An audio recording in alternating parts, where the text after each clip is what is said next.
मित्रों, आप सभी का देवप्रयागम आईएएस के इस क्लास में स्वागत है और ये स्पेशल क्लास यूपीपीसीएस मुख्य परीक्षा के लिए केंद्रित है, जिसमें विगत वर्षों के, वर्तमान वर्ष के और आगामी वर्षों के प्रश्न पत्रों का विश्लेषण तो किया ही जाएगा, लेकिन सबसे पहले हम लोग यूपी स्पेशल के उस चिर प्रतीक्षित पेपर के एनालिसिस से चलते हैं, जिसमें वैकल्पिक विषय को हटा करके और यूपी स्पेशल का 2 प्रश्न पत्र रखा गया और बड़ी बेसब्री से इंतजार था कि हाँ, जो पाठ्यक्रम बनाया गया उस पाठ्यक्रम के आधार पर किस प्रकार के प्रश्न बनाए जाएंगे।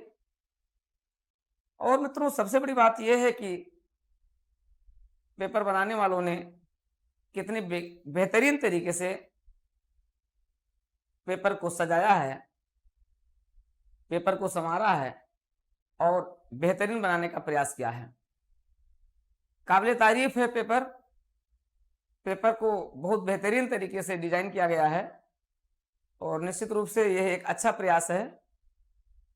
लेखन शैली जिनकी अच्छी रही होगी, जिन्होंने अच्छा अभ्यास किया होगा, जिन्होंने यथासंभव उत्तर प्रदेश के मानचित्रों का प्रयोग अपने उत्तर में किया होगा, जिन्होंने डायग्राम अच्छे दिए होंगे, फ्रेमिंग की होगी, एग्जाम्पल्स दिए होंगे, निश्चित रूप से इस दोनों प्रश्न पत्र में उन्हें बेहतरीन अंक प्राप्त होंगे। एक मैथमेटिकल नंबर भी मिल सकते हैं, अच्छे अंक मिल सकते हैं। हिंदी माध्यम और इंग्लिश मीडियम दोनों का जो प्रभाव होगा वो भी कोई बहुत ज़्यादा इफेक्ट नहीं डालेगा। आपके कंटेंट की और आपके प्रस्तुतिकरण की शैली इसमें महत्वपूर्ण रहेगी।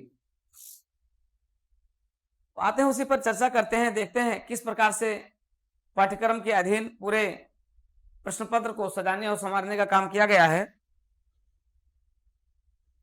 कैसे इस पूरे पेपर को बनाया गया है। एक बार पेपर की झलक देख लें, उसके बाद फिर हम एक एक प्रश्न का विश्लेषण आपके साथ करेंगे, एनालिसिस करेंगे। एक एक प्रश्नों को हम देखेंगे, उसकी एक बेहतरीन डिजाइन, एक आंसर राइटिंग आपने जो किया होगा और मैं जो कर रहा हूं, दोनों में आप मैच भी कर सकते हैं कि हमने क्या लिखा, क्या छोड़ दिया। कुछ खुशी कुछ गम उसमें शामिल रहेगा। हो सकता है आपने बहुत अच्छा लिखा हो सकता है कुछ 1-2 पॉइंट हमसे भी छूट जा रहे हों, या हो सकता है आपके 2-4 पॉइंट छूट गए हों, हमारे बताने में और समझाने में कुछ ज़्यादा पॉइंट्स उसमें आ गए हों। दोनों बातें हो सकती हैं। फिलहाल इन सभी को देखा जाएगा, इन सभी को समझा जाएगा, बताया जाएगा इसमें कितना अच्छा है, क्या अच्छा है, कितना सही है। लेकिन इस बात को तो जरूर मानिए कि कि आपके दोनों प्रश्न पत्रों का एक बेहतरीन जो पेपर सेटर थे, उन्होंने एक बेहतरीन तरीके से इसको डिजाइन किया है, इसमें कोई शक नहीं है। आते हैं, देखते हैं। लेकिन मित्रों, इस श्रृंखला को आप अपने मुख्य परीक्षा के साथ जरूर लेकर के चलिए। हमारे नए जो पाठ्यक्रम शुरू हो रहे हैं, जो नए कार्यक्रम शुरू हो रहे हैं, उस नए कार्यक्रम में यूपी स्पेशल आपका बेहतरीन रहेगा। तो देखिए, सबसे पहले तो हम देखते हैं आपके, देखिए आप जानते हैं कि कुल प्रश्न पहले निर्धारित था, 20 प्रश्न दिए गए हैं। खंड आ में 10 प्रश्न लघु उत्तरीय थे और जिनके प्रत्येक उत्तर की शब्द सीमा 125 थी। 125 का मतलब 120, 130, 125, मतलब अगर ये है तो इसका मतलब आप ये समझिए कि जो 120 है, ठीक है, वो 120 आपका क्या हो सकता है, वो 120 आपका 125 आपका 120 माइनस और प्लस 5 हो सकता है। अगर आपने ऐसा किया है तो बहुत अच्छा है। शब्द सीमा बहुत महत्वपूर्ण होती है।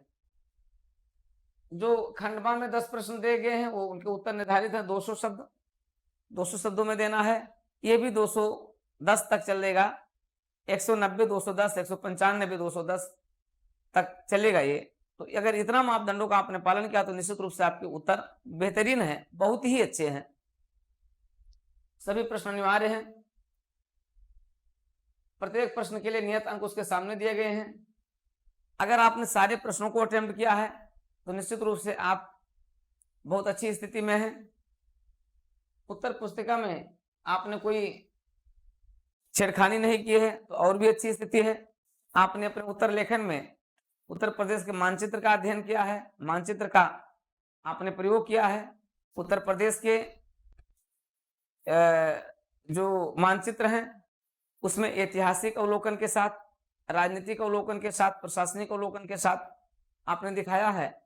आपने यथासंभव संविधान के अनुच्छेदों का स्थान दिया है। कहानी की जगह आप संविधान के अनुच्छेदों को आपने स्थान दिया है, तो निश्चित रूप से आपके अंक बहुत अच्छे होंगे। आज हम इन सभी पर चर्चा करेंगे, इसलिए आप पूरी क्लास को देखिएगा और हमारी इस पूरी श्रृंखला को देखिएगा।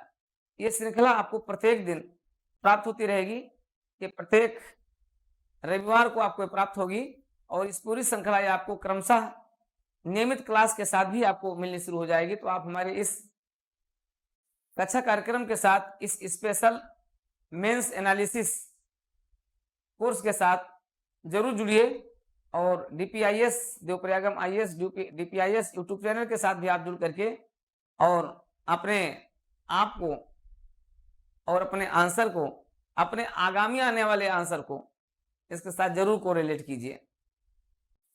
आते हैं, देखते हैं। सबसे पहले हम पंचम प्रश्न पत्र की बात करते हैं। अगर हम पंचम प्रश्न पत्र की बात करें तो आप देखिए ये तो कुछ यूपी स्पेशल के प्रोग्राम है, उस पर भी हम लोग चर्चा करेंगे। जो नए बैचेज प्रारंभ हो रहे हैं उन नए बैचेज को भी देखा जाएगा। अब देखिए, जैसे सेक्शन ए में उत्तर प्रदेश में महाधिवक्ता की नियुक्ति की प्रक्रिया और उसके कार्यों का मूल्यांकन करना है। आप देखिए,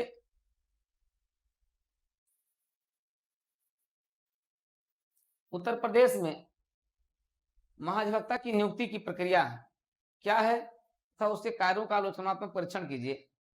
ठीक है, अब ये देखिए 8 नंबर का प्रश्न है। 125 शब्दों में लिखना है।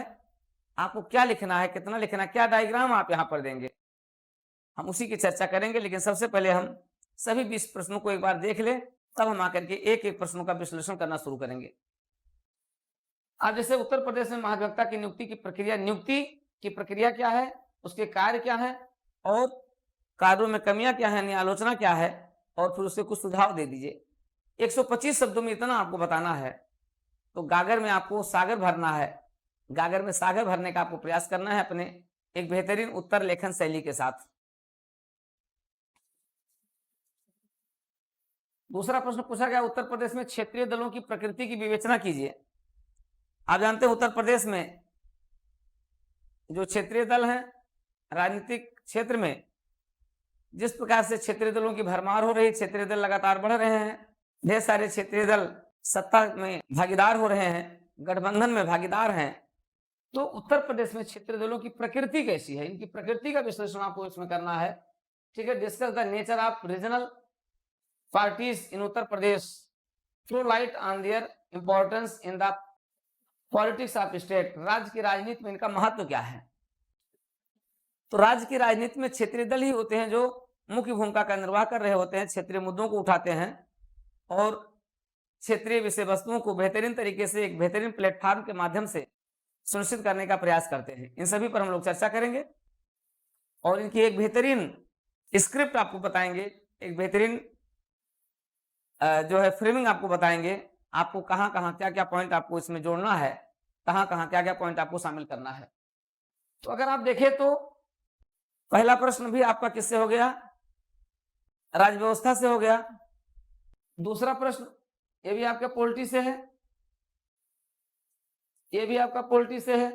तो 3 प्रश्न है, अगर आप देखें तो 3 प्रश्न आपके पॉलिटी से हो गए। अगर हम देखें तो इन 20 प्रश्नों में अगर देखा जाए, देखिए 3 प्रश्न तो आपके हो गए सीधे सीधे।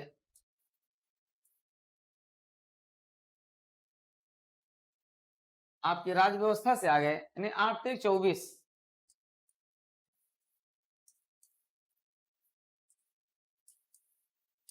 चौबीस अंक आपका 24 अंक आपका हो गया, संविधान से हो गया। तो अगर आप देखें तो इन 24 प्रश्नों में, इन 24 अंकों में आपने कितना बेहतरीन किया होगा आप ही जानते हैं। आप लोगों में से शायद ही कोई होगा जो उत्तर प्रदेश में ग्राम पंचायत विकास योजना, जीडीपी, जीपीडीपी, आप जानते हैं उत्तर प्रदेश सरकार द्वारा, अखिलेश यादव सरकार द्वारा, अगर आप देखें तो अखिलेश यादव की सरकार द्वारा क्या किया गया था 2015-16 में, 2015-16 में इस योजना की शुरुआत की गई थी। इसने बेहतरीन तरीके से किया है, इसने बेहतरीन तरीके से उत्तर प्रदेश में नीचे से नियोजन की प्रणाली को मजबूत किया है। जो काम जिला नियोजन समिति करती है, बहुत लोगों ने इस आंसर में बताया हमें कि वो जिला नियोजन समिति के बारे में लिख करके आए हैं। नहीं, जिला नियोजन समिति अलग है। जिला नियोजन समिति 1999 में लाई गई थी, जो पंचायतों के लिए भी और नगरीय निकाय दोनों के लिए क्या करती है, योजना का निर्माण करती है। ये स्पेशली उत्तर प्रदेश सरकार की, अखिलेश यादव सरकार द्वारा 2015-16 में इसकी शुरुआत की गई थी और बेहतरीन तरीके से इसमें कार्य रही। ई पंचायत योजना का बड़ा बेहतरीन मॉडल है ये, ठीक है। इसके बारे में आपको दिखाना था। उत्तर प्रदेश में ग्राम पंचायत विकास योजना और निर्माण के प्रमुख चरणों की विवेचना करना था। बहुत ही बेहतरीन आंसर है, शानदार आंसर है। जिन्होंने लिखा होगा हम आपको बताएंगे, आपकी फ्रेमिंग करेंगे इसको। मैंने स्वयं इसको क्लास में पढ़ाया है, लिखाया है, तो ये बहुत ही शानदार तरीके से है।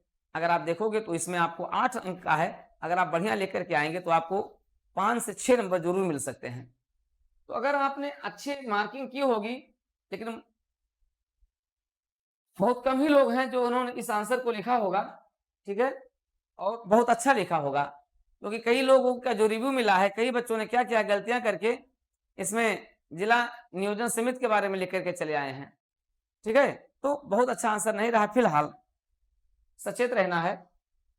तो अगर अच्छी मार्किंग आपने किया होगा तो आपको 24 में से आपको 15 अंक आपको मिल सकते हैं, लेकिन वो भी कब, जब आपने बहुत अच्छा अगर लिखा होगा तो मिल सकते हैं, नहीं तो 12 से 15 के बीच में आप रहेंगे। अब देखिए लैंड ऑर्डर से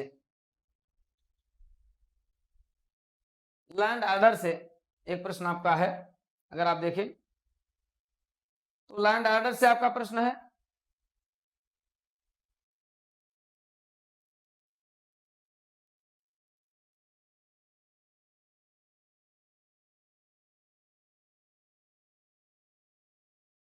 कानून व्यवस्था से प्रश्न है, उत्तर प्रदेश के सीमावर्ती क्षेत्रों में सुरक्षा संबंधी चुनौतियों की व्याख्या कीजिए। सीधा सीधा आया हुआ है, आपको डायग्राम के साथ इसको आंसर को लिखना था। लिखे होंगे तो बहुत अच्छा नंबर मिलेगा।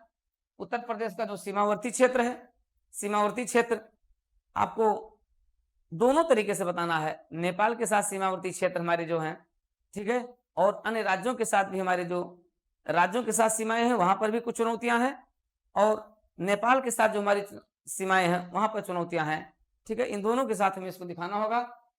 विशेष तौर पर हमें उत्तर प्रदेश के जो 7 जिले हैं, उन 7 जिलों के साथ जो नेपाल की सीमा साझा होती है उनको हमें विशेष रूप से देखना है। अब देखिए ये आपका हो गया उत्तर। फिर आपका है उत्तर प्रदेश में पर्यटन की बृहत्तर संभावनाओं पर प्रकाश डालिए। बहुत ही बेहतरीन आंसर है। अगर आपने उत्तर प्रदेश का मानचित्र बनाया होगा, उत्तर प्रदेश के मानचित्र के साथ उत्तर प्रदेश के प्रमुख पर्यटन स्थल, उत्तर प्रदेश के अलग अलग क्षेत्रों में पर्यटन के विकास की संभावनाएं, बुंदेलखंड में पर्यटन के विकास की क्या संभावनाएं हैं, पर्यटन स्थल, पूर्वांचल में पर्यटन और पर्यटन की संभावनाएं, पर्यटन के स्थल, ठीक है। तो उत्तर प्रदेश में पर्यटन की बृहत्तर संभावनाएं हैं। इन बृहत्तर संभावना में आपको क्या करना है, उत्तर प्रदेश को आपको 4 भागों में बांट देना है।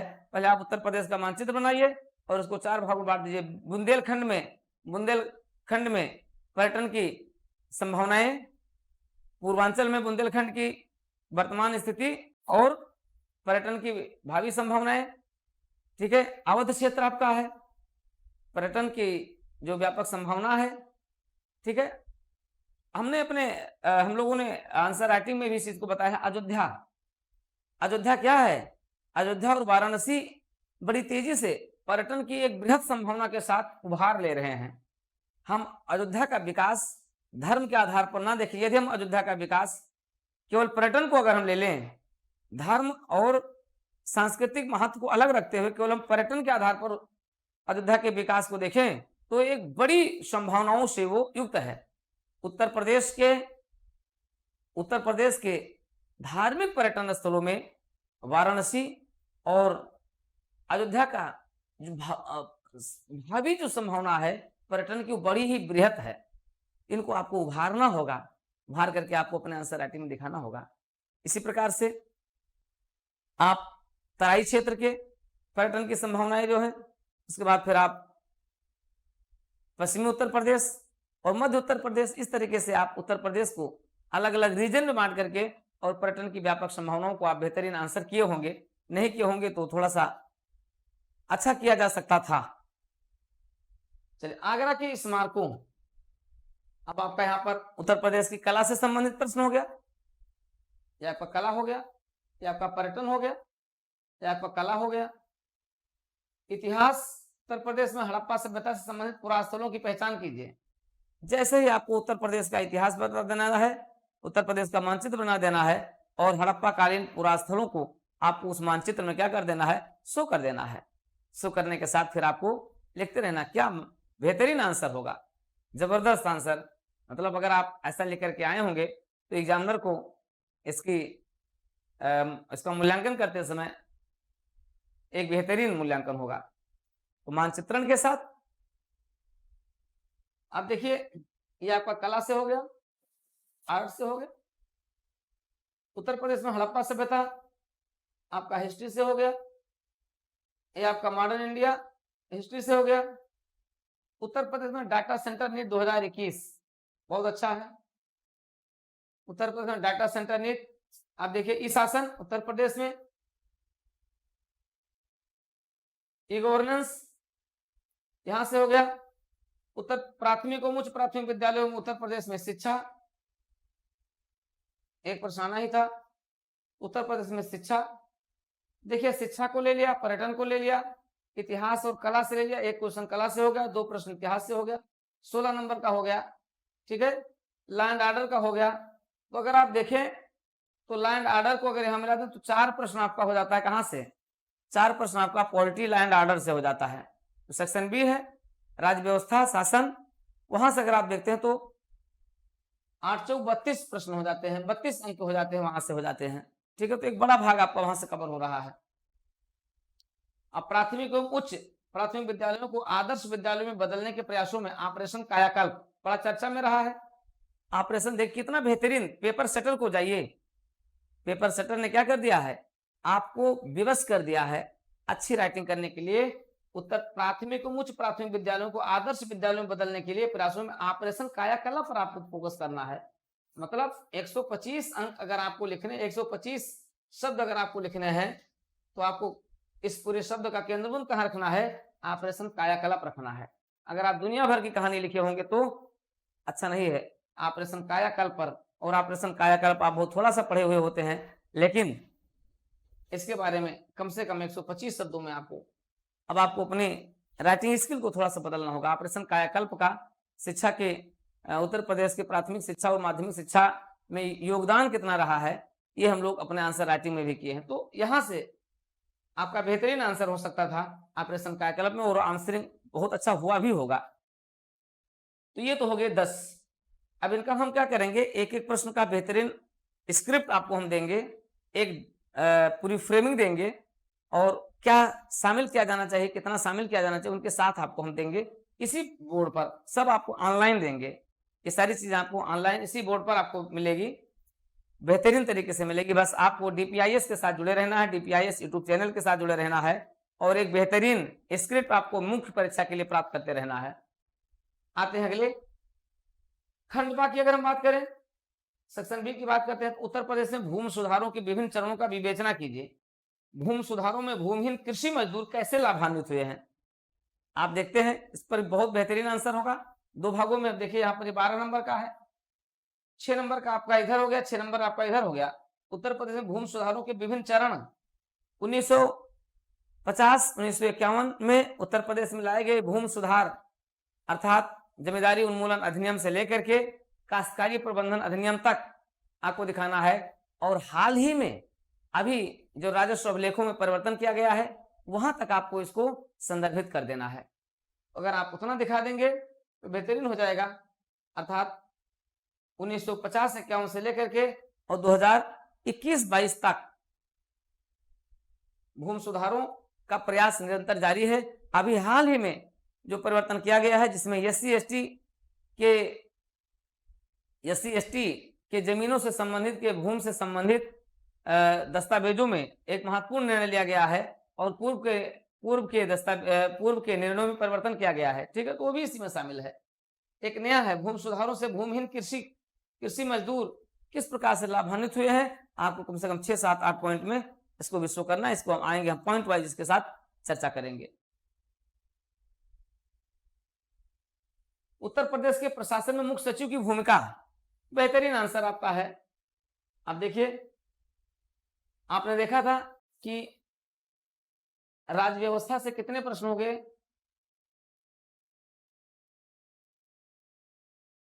राज्य व्यवस्था से आपके हो गए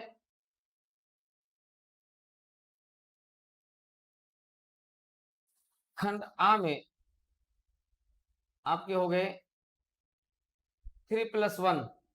एक लैंड ऑर्डर से भी जुड़ा हुआ, वो भी वही से है। 4 प्रश्न हो गए, ये हो गए 32 अंक के हो गए। खंड बा में हम आ जाए तो आपका आप देखते हैं जो 11 नंबर का क्वेश्चन था भूमि सुधार, वो भी आपका ही से जुड़ा हुआ है। आपका ये हो गया, ये हो गया, और उसके बाद फिर आपका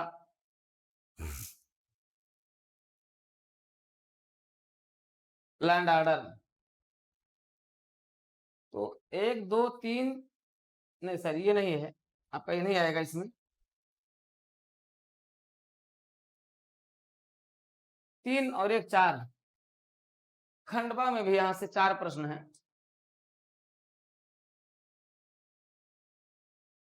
प्रश्न संख्या 11, 12, 13 और 15। ये हो गए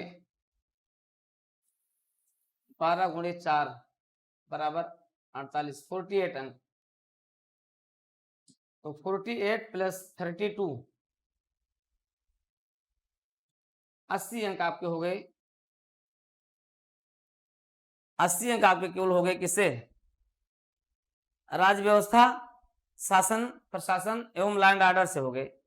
ठीक है, तो आइए देखिए क्या है प्रश्न। कितना शानदार प्रश्न है। उत्तर प्रदेश में मुख्य सचिव की भूमिका का परीक्षण कीजिए। अब यहां पर अगर आपने डायग्राम नहीं बनाया होगा तो आपका आंसर क्या है? अधूरा है। इस प्रश्न में भी आपको अपना ये तो क्लियर हो गया, ये तो आपने देख ही लिया कि राज्य व्यवस्था से कितने प्रश्न आए हुए हैं। ऐसे हम बता देंगे आपको हिस्ट्री से कितने प्रश्न आए हुए हैं, सभी से प्रश्न बताएंगे।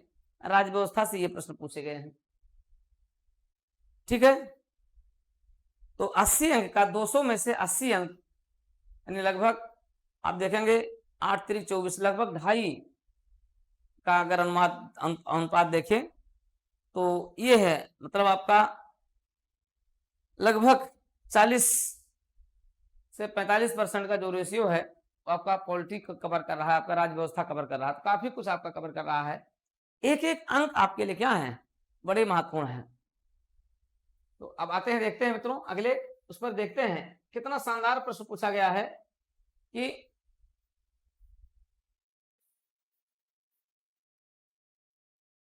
उत्तर प्रदेश के प्रशासन में मुख्य सचिव की भूमिका की विवेचना कीजिए। अगर आपने डायग्राम नहीं बनाया होगा मजा नहीं आया होगा।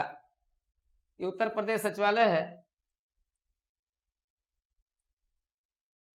उत्तर प्रदेश सचिवालय है और उत्तर प्रदेश का संपूर्ण प्रशासनिक तंत्र है। अगर आप इसको प्रशासनिक तंत्र मान लें, इसके शीर्ष पर कौन है? मुख्य सचिव है, बैठा हुआ है। ठीक है, तो सबसे पहले तो आप मुख्य सचिव के बारे में बताएंगे।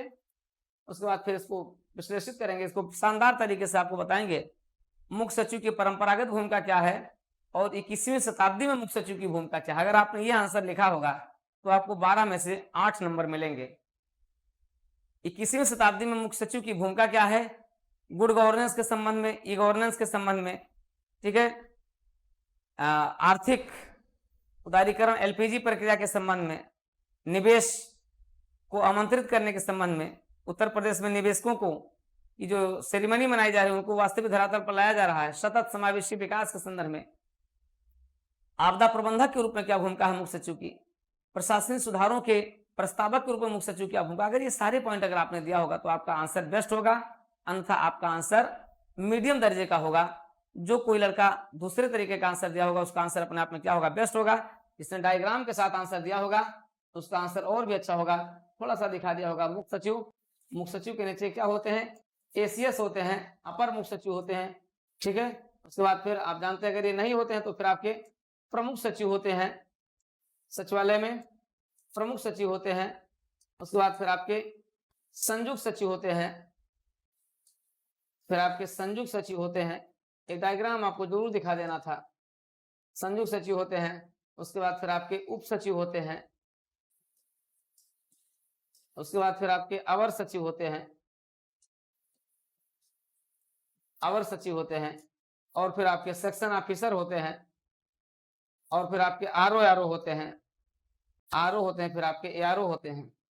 इसके बाद फिर पूरे प्रशासनिक मत तंत्र में आपको देखा देना है कि मुख्य सचिव के नीचे जो आपके होते हैं वो क्या होता है। तो ये पूरा डायग्राम आपको एक बनाना था, आपने बनाया होगा, देन आपका answer is very good, excellent में आप जा रहे हैं। किसमें जा रहे हैं, परसेंटेज आपका क्या रहेगा।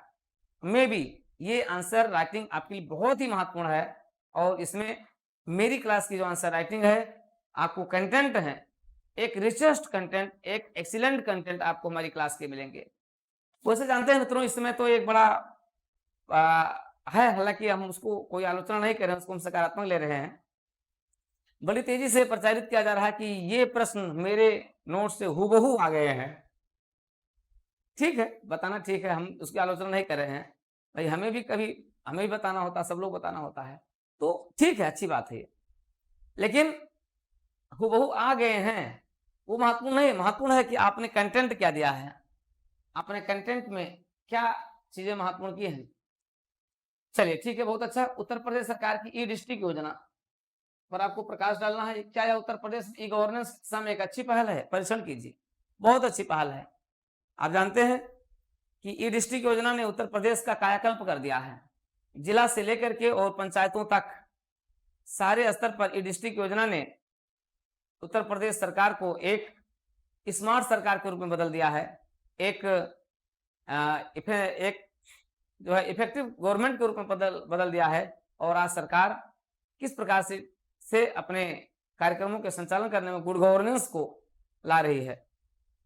आगे आएंगे, देखेंगे ये डिस्ट्रिक्ट योजना क्या है, इसके लाभ क्या हैं, उसकी सफलताएं और असफलताएं क्या हैं, इनके बारे में मैंने पूरा डिटेल चीजें बताई हैं। ठीक है, चलिए ये हो गया। अगला प्रश्न आपका पूछा गया है समाज से, उत्तर प्रदेश के समाज से। उत्तर प्रदेश के ग्रामीण उत्तर प्रदेश में जात पदानुक्रम तथा शक्ति संरचना किस प्रकार संसाधनों और अवसरों तक पहुंच को प्रभावित करती है।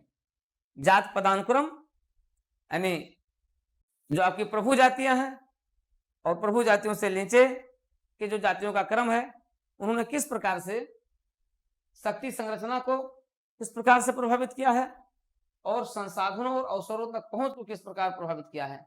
तो उत्तर प्रदेश आप स्वयं जानते हैं जातीय व्यवस्था की जटिलता पर आधारित है। उत्तर प्रदेश का ग्रामीण समाज हो, चाहे शहरी समाज हो, चाहे प्रबुद्ध व्यक्तियों का समूह हो, चाहे आपके अभी भी पिछड़े लोगों का समूह हो, सब क्या है, उत्तर प्रदेश, बिहार जैसे हिंदी भाषी जो राज्य हैं, ये पूरी तरीके से जातीय पदानुक्रम में बंधे हुए हैं।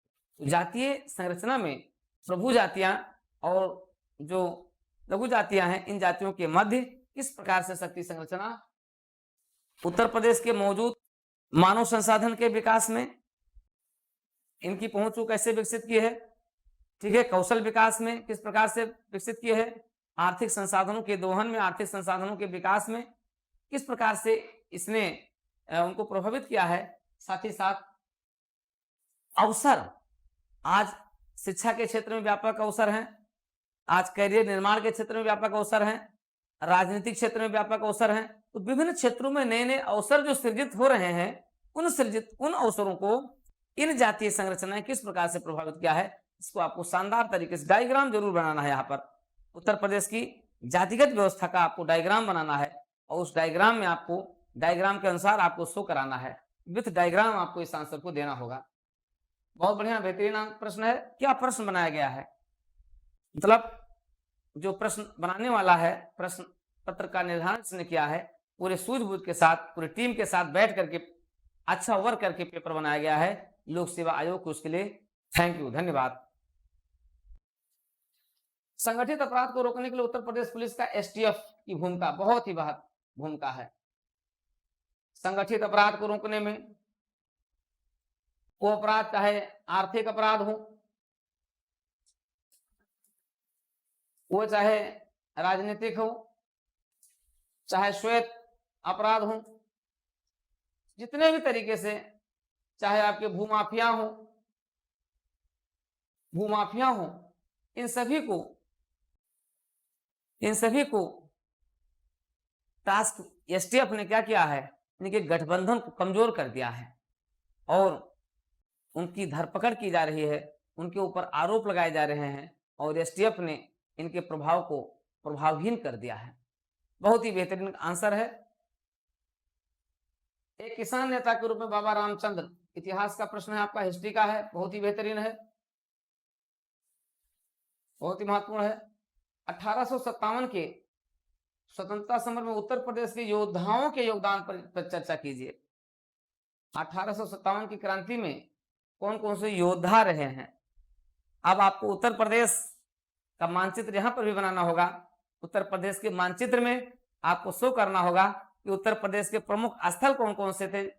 आपको दिखाना होगा मेरठ दिखाना होगा, आपको कानपुर दिखाना होगा, आपको लखनऊ दिखाना होगा, फैजाबाद दिखाना होगा, आपको इलाहाबाद दिखाना होगा, आपको जो है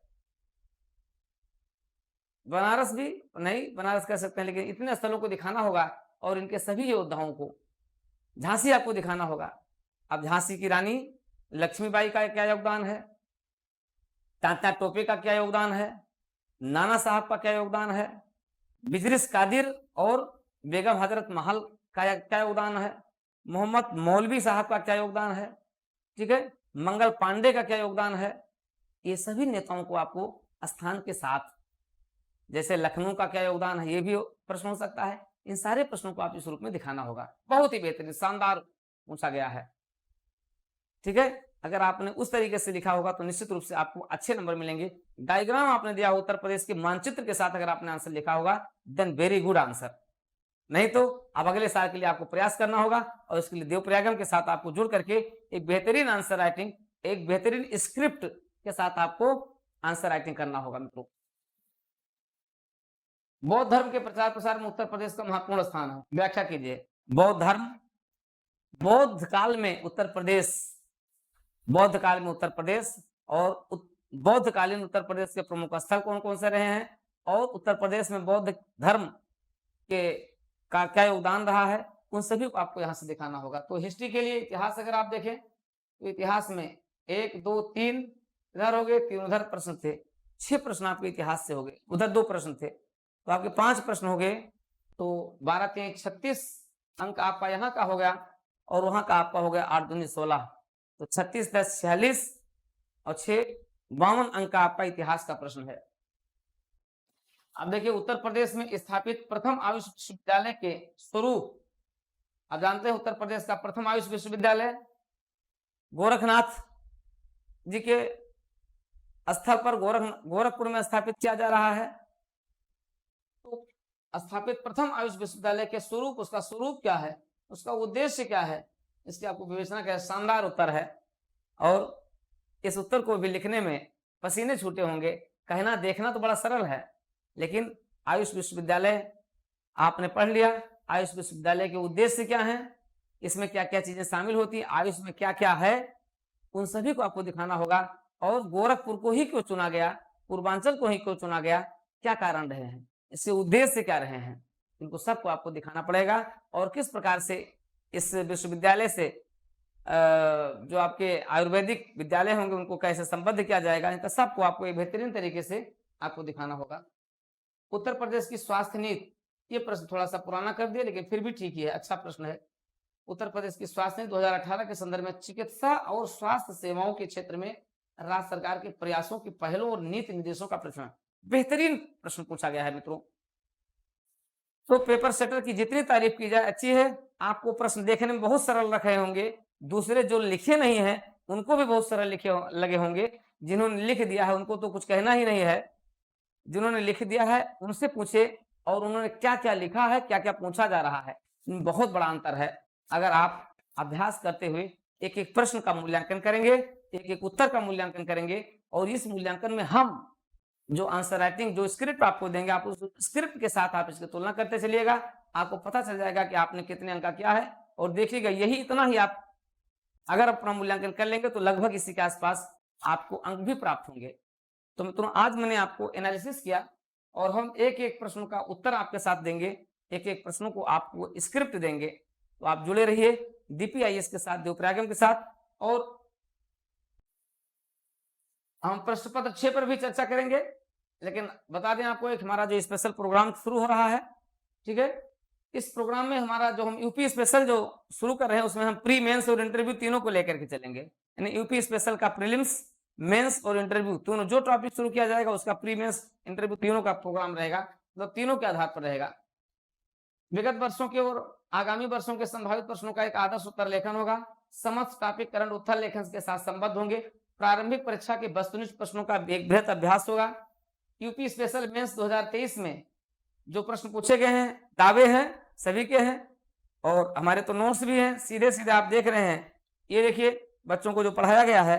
और ऐसे ही पूरे नोट्स में आपको दिखाएंगे कहाँ कहाँ से क्या क्या दिया गया है, इन सभी के क्या क्या दिए गए, सुरक्षा संबंधित सारे विषयों पर आपको दिया जाएगा कि हाँ कितना कितना है। पूरा आपका उत्तर प्रदेश के महाधिवक्ता के बारे में देखिए, पूरा आपका है उत्तर प्रदेश के महाधिवक्ता की पूरी फ्रेमिंग करा दी गई है। प्रश्न लिखा गया उत्तर प्रदेश के महाधिवक्ता की संवैधानिक स्थिति भूमिका का आलोचनात्मक मूल्यांकन कीजिए। राज्य के विधिक अधिकारी के रूप में महाधिवक्ता का पद अत्यंत दायित्वपूर्ण है, इस कथन की विवेचना कीजिए। और इसी के साथ महाधिवक्ता की भूमिका अनुसार महाधिवक्ता के भूमिका का विगत 7 दशकों का मूल्यांकन, पिछले 7 दशकों में महाधिवक्ता उत्तर प्रदेश के महाधिवक्ता की क्या स्थिति रही है, उनका कार्य संचालन क्या रहा, उसका पूरा मूल्यांकन किया गया है लिखाने वाले उत्तर में। तो सब कुछ आपको बहुत बेहतरीन तरीके से आंसर स्क्रिप्ट लिखाई गई है और सभी टॉपिक डायग्राम बेस होंगे एवं फ्रेमिंग के साथ आपको मिलेंगे। सरलतम तरीके से आपको समझाया जाएगा, बहुत ही बेहतरीन तरीके से, शानदार तरीके से। तो यूपी स्पेशल ही रहेगा। तो आप आइए हमारे इस प्रोग्राम के साथ जुड़िए। ये प्रोग्राम शीघ्र शुरू किया जा रहा है और इसमें आपको लाइव क्लास और आपको रिकॉर्डिंग क्लास दोनों मिलेगी। और पूरा उत्तर लेखन जो हमने आपको बताया है वो पूरा उत्तर लेखन आपको दिया जाएगा मित्रों। तो आप पेपर 6 को भी आप देखिए, बहुत ही शानदार तरीके से किया गया है, बहुत ही बेहतरीन। पेपर सेटर ने कितना बेहतरीन स्क्रिप्ट किया है। उत्तर प्रदेश की कृषि निर्यात नीति 2019 राज्य में कृषि निर्यात गतिविधियों को कैसे मजबूती प्रदान करती है, कितना बेहतरीन प्रश्न बनाया गया है। उत्तर प्रदेश की कृषि निर्यात नीति को बताना है और कृषि निर्यात गतिविधियों को मजबूत कैसे करती है, इस पर आपको फोकस करना है। कृषि निर्यात को उत्तर प्रदेश में कैसे बढ़ावा दिया जा रहा है, कैसे GI टैग दिए जा रहे हैं, इनको सबको आपको इसमें दिखाना होगा। बेहतरीन आपका है उत्तर प्रदेश रक्षा औद्योगिक कॉरिडोर, आप जानते हैं इस पर तो खैर काफी अभ्यास आप लोगों ने क्या होगा, अच्छा आपका हो रहा होगा। अगर आपने डायग्राम के साथ इसको लिखा होगा तो बहुत अच्छी आंसर राइटिंग है आपकी। उत्तर प्रदेश की निचली गंगा नहर प्रणाली की मुख्य विशेषताओं और महत्व की विवेचना के दोनों आपको बताना है। विशेषताएं आपने लिखा होगा, महत्व लिखा होगा तो बहुत अच्छा है। अब ये सब क्वेश्चन पहले से आउट थे कि हाँ आना ही आना है। उत्तर प्रदेश एक 1 डिस्ट्रिक्ट 1 प्रोडक्ट लगातार ये चर्चा में रहा है के अंतर्गत कौशल विकास योजना। अब ये देखिए पेपर सेटर पेपर बनाने वालों ने कितनी कलाकारी की है। उत्तर प्रदेश सरकार की 1 डिस्ट्रिक्ट 1 प्रोग्राम के अंतर्गत स्किल डेवलपमेंट प्रोडक्ट जो है प्रोग्राम क्या है, इस पर बल देना है। ये नहीं कि आपको वन डिस्ट्रिक्ट, बहुत लोगों ने क्या किया, पूरी लिस्ट बना दिए हैं सारे जिलों की, नहीं, कौशल विकास क्या है इस पर आपको फोकस करना था। चलिए फिलहाल अब देखिए, उत्तर प्रदेश में दिव्यांग जनों के सशक्तिकरण के और उनके कल्याण के लिए प्रमुख योजनाएं क्या क्या हैं। ठीक है, दिव्यांग जनों के सशक्तिकरण कल्याण के लिए प्रमुख योजनाएं क्या हैं, ये आपका है। पूर्वांचल एक्सप्रेस वे, ये संभावित था, आना ही था, आपने लिखा होगा, अगर आपने डायग्राम बना दिया होगा तो बहुत अच्छा है। उत्तर प्रदेश के मिलेट्स, ये भी 100% था, क्वेश्चन आना ही आना है, हम लोग अपने गेस में उसमें किए ही थे, आपने बहुत अच्छा किया होगा। और पुनरुद्धार कार्यक्रम की मिलेट्स, मोटे अनाजों की एक सूची बनाते हुए, उनकी इंपॉर्टेंस को बनाते हुए बनाए होंगे, बहुत अच्छा होगा। उत्तर प्रदेश में भूजल के उपयोग से जुड़ी हुई प्रमुख समस्याओं और चुनौतियों, पूर्वांचल से लेकर के बुंदेलखंड तक, बुंदेलखंड से लेकर के तराई क्षेत्र तक उत्तर प्रदेश के भूजल की जो स्थितियां, समस्याएं निरंतर बढ़ रही हैं। ठीक है, आपको उत्तर प्रदेश के हर क्षेत्र का आपको इसमें एक समन्वित आंसर आपको दिखाना रहा होगा। प्लास्टिक अवशिष्ट प्रबंधन के लिए उत्तर प्रदेश सरकार निरंतर प्रयास कर रही है, इसके दिशा निर्देश क्या हैं। बहुत अच्छा आंसर है, प्रश्न है। उत्तर प्रदेश सरकार का राज्य के स्थलीय पारिस्थितिकीय तंत्र के संदर्भ में विजन प्लान 2030 लाया गया है। विजन प्लान 2030 के अंतर्गत उत्तर प्रदेश के पारिस्थितिकीय तंत्र के विकास के लिए एक बेहतरीन प्रयास किए जाने के लिए और उसमें अधिक से अधिक निवेश की संभावनाओं को बढ़ाए जाने पर भी बल दिया गया है। बहुत बेहतरीन प्रश्न है ये भी। उत्तर प्रदेश में 2023-24 के बजट में बुनियादी ढांचे के सुधार के लिए क्या क्या प्रावधान किए गए हैं। आप देखिए, बुनियादी ढांचे के विकास के लिए इसमें व्यापक प्रावधान किए गए हैं। ठीक है, पूरा एक्सप्रेस वे लाया गया है, एक्सप्रेस वे के बनाए जाने का प्रावधान किया गया है। हाईवे, एक्सप्रेस वे, आपका जितने भी प्रावधान है आपको ये आपको दिखाना होगा, बजट के आधार पर दिखाना होगा। तो बेहतरीन किया गया है। उत्तर प्रदेश सरकार ने राज्य में निवेश आकर्षित करने के लिए हाल ही में क्या पहल की है, आपको जानते हैं। आपको अभी जो इन्वेस्टर समिट आयोजित की गई है, ग्लोबल इन्वेस्टर समिट के बारे में आपको पूरा दिखाना था। यहाँ पर बेहतरीन प्रयास किए जा रहे हैं, देशी निवेशकों और विदेशी निवेशकों दोनों को आमंत्रित करने के लिए, आकर्षित करने के लिए उत्तर प्रदेश सरकार द्वारा एक व्यापक पहल की गई है। उसके निष्कर्षों को आपको यहाँ पर देना होगा। राज्य में सामाजिक वानिकी को बढ़ाने के लिए उत्तर प्रदेश सरकार की प्रमुख पहल क्या क्या रही है। सामाजिक वानिकी योजना सहित आपको सब दिखाना होगा। राज्य में बागवानी के विकास के लिए उत्तर प्रदेश सरकार द्वारा प्रमुख सुविधाओं पर चर्चा की जा रही है। बागवानी के विकास के लिए उत्तर प्रदेश सरकार ने एक व्यापक पहल की है। उत्तर प्रदेश में जैव ऊर्जा विकास के लिए, जैव ऊर्जा विकास के लिए वर्तमान पहलों और भविष्य की संभावनाओं का आलोचनात्मक मूल्यांकन कीजिए। उत्तर प्रदेश सरकार जैव ऊर्जा विकास बोर्ड का गठन की है और उसी के तहत जैव ऊर्जा के विकास के लिए, ठीक है, लगातार प्रयास किए जा रहे हैं। उत्तर प्रदेश में मौसम पूर्वानुमान के संदर्भ में मौसम विज्ञान केंद्र लखनऊ के महत्व आप देख रहे हैं। पूरे उत्तर प्रदेश को विभिन्न जोनों में बांट दिया गया है और मौसम विज्ञान केंद्र किस प्रकार से मौसम की भविष्यवाणियां कर रहा है, किस प्रकार से आने वाले 24 घंटों के पहले ही पूरे मौसम के बारे में संक्षिप्त संपूर्ण विवरण प्रस्तुत कर दे रहा है। ये भी बहुत ही महत्वपूर्ण है। उत्तर प्रदेश में जलवायु परिवर्तन और राज्य कार्य योजना में शामिल मिशनों का विवरण कीजिए। हाल ही में उत्तर प्रदेश सरकार जलवायु परिवर्तन पर एक नई कार्य योजना तैयार की है। उस नई कार्य योजना में मुख्य सचिव की अध्यक्षता में कमेटी बनाई गई है और इस दिशा में भी उत्तर प्रदेश सरकार लगातार इनोवेटिव प्रयास कर रही है। उत्तर प्रदेश के तराई क्षेत्र के वन्यजीव अभयारण्यों के पारिस्थितिकीय महत्व की विवेचना कीजिए। उत्तर प्रदेश का तराई क्षेत्र क्या है, इस मामले में एक सबसे समृद्ध क्षेत्र है जहां पर बायोडायवर्सिटी सबसे अधिक है, जो विविधता का संरक्षण सबसे अधिक है। और उस दिशा में आप जानते हैं जो हमारा दुधवा राष्ट्रीय उद्यान सहित जो पूरे क्षेत्र है, उस पूरे क्षेत्र को सुरक्षित और संरक्षित करने का प्रयास किया जा रहा है। इस संबंध में भी उत्तर प्रदेश सरकार द्वारा जो नई पहलें की गई है अपने आप में क्या अभूतपूर्व है। उत्तर प्रदेश के बुंदेलखंड के औद्योगिक विकास में खनिजों के महत्व की विवेचना कीजिए। उत्तर प्रदेश क्या है, बुंदेलखंड क्या है, उत्तर प्रदेश का रूर क्षेत्र है।